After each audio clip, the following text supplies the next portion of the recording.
Dhanera Nenava highway પર bike અને pickup ડાલા વચ્ચે અકસ્માત।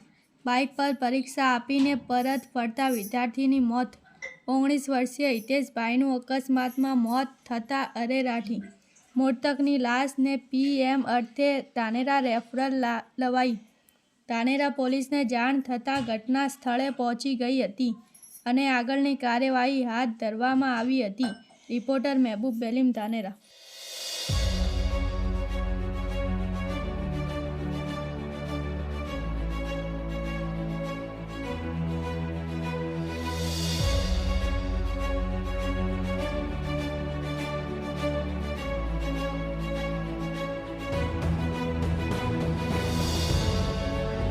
ન્યૂઝ ઓફ ગુજરાત ન્યૂઝ ચેનલને સબસ્ક્રાઇબ, લાઇક કરો અને શેર કરો।